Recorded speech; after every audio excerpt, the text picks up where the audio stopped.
Estados Unidos no solamente se opone al alto al fuego en la Franja de Gaza, no solamente se opone a que Israel deje de atacar en esta zona donde era antes pues territorio palestino. Digo era porque ahora no se sabe qué es lo que va a pasar después, sino que acaba de salir al frente a explicar exactamente por qué no están de acuerdo con que se dé la paz en esta parte del mundo, así como están escuchando. ¿Cuáles son las razones de Estados Unidos? Vamos a comentarlo.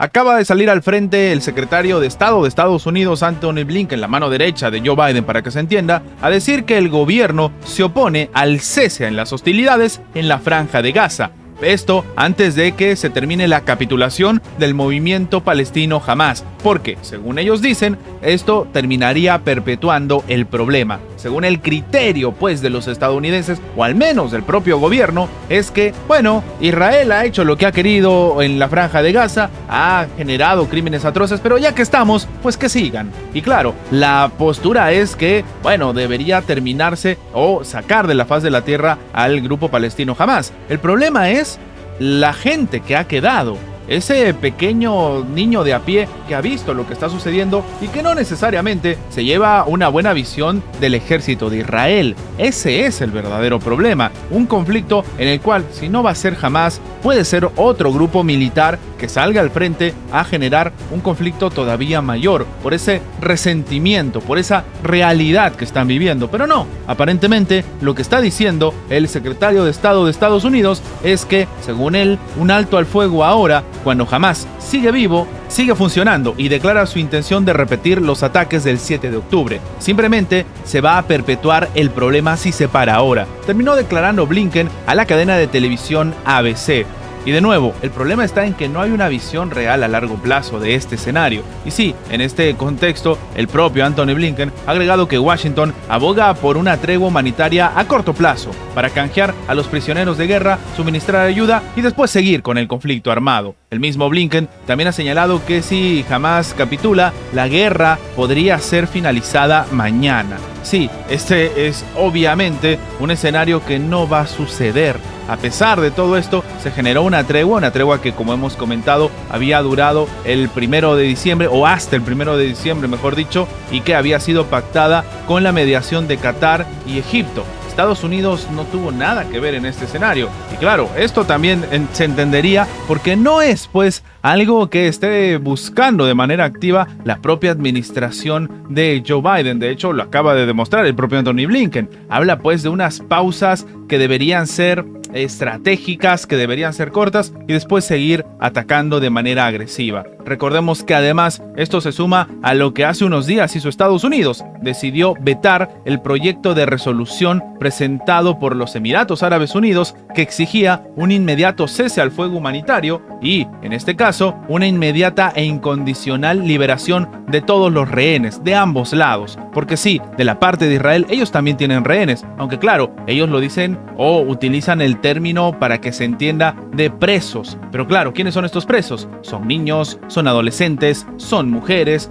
que al final del día lo que estaría intentando hacer los Emiratos Árabes es que se genere pues una situación de diálogo, pero Estados Unidos decidió vetarlo. Esto lo que ha generado es una crítica a unos niveles insospechados, lo comentábamos el día de ayer con el video con respecto a lo que dijo Recep Tayyip Erdogan. Este es un escenario bastante tenso y hay varios países, sobre todo Oriente Medio, que se sentían aliados de Estados Unidos, pero que después de este escenario han visto que no tienen necesariamente muchas cosas en común con el país estadounidense, mientras la administración en la Casa Blanca ha decidido seguir al pie del cañón con Israel, algo que también era básicamente esperable. Esta es la triste realidad y la postura que tiene Estados Unidos y el motivo que estaría pues detrás, según dice Antony Blinken, del por qué siguen apoyando que no se genere algún tipo de paz en esta parte del mundo. Al menos, como él dice, no de momento.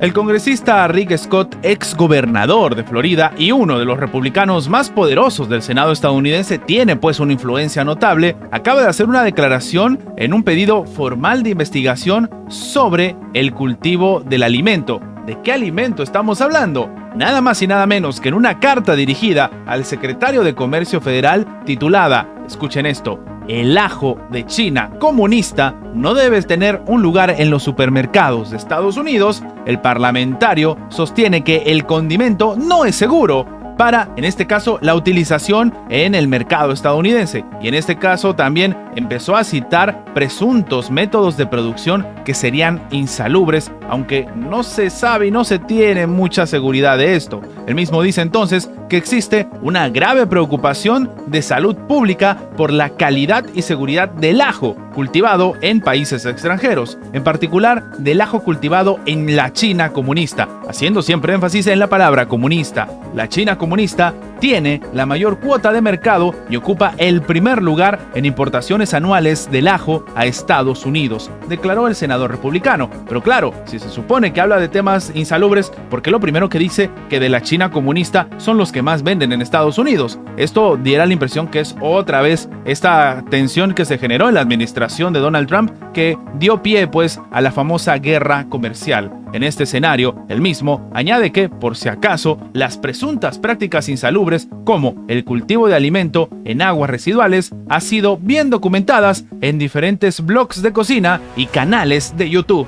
Así como lo están escuchando. Este es el nivel de investigación de este funcionario que lo está presentando de nuevo a nada más y nada menos que diferentes entidades gubernamentales estadounidenses. Por ello, el legislador le está exigiendo al Departamento de Comercio de su país que tome medidas de acuerdo con una ley que permite investigar el impacto de las importaciones para la seguridad nacional. El exgobernador de Florida pidió que se analicen todos los tipos de ajo, enteros, separados en diente, incluso pelados, refrigerados, frescos, congelados, conservados provisionalmente en polvo, envasados en agua u otra sustancia neutra. Literalmente es lo que ha dicho. Ahora, él mismo dice que la seguridad alimentaria es una de emergencia existencial que plantea graves amenazas a la seguridad nacional, salud pública y prosperidad económica. El último tema de la prosperidad económica se puede entender. Si Estados Unidos detecta que China está vendiendo demasiado de un producto,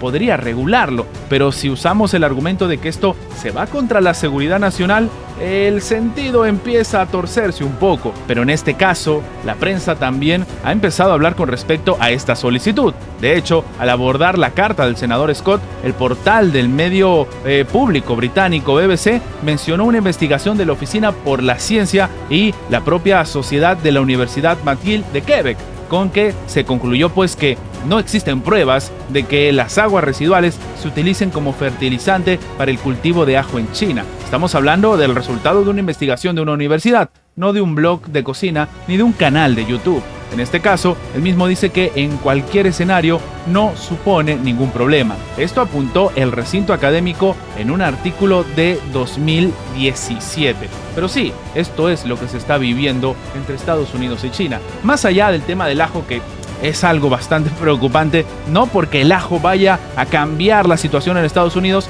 sino porque demuestra cuál es la verdadera situación que se vive entre la principal fuerza estadounidense, que son los políticos, con la principal fuerza de China, que es evidentemente su mercado. Una tensión que sigue en aumento mientras ambos países no saben bien cómo divorciarse el uno del otro y siempre, cada año, se sientan a negociar porque la tensión lo obliga. Estas son las noticias más relevantes de la geopolítica actual del día de hoy. Recuerda que tu like nos ayuda mucho a seguir creciendo, pero sobre todo nos ayuda a que esta información llegue a más personas.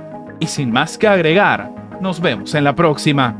Antes de terminar con el video, queremos agradecer a toda la gente que se ha hecho miembro del canal, que nos ayudan a mantener vigente este proyecto, a seguir adelante y, como siempre digo, vamos por más.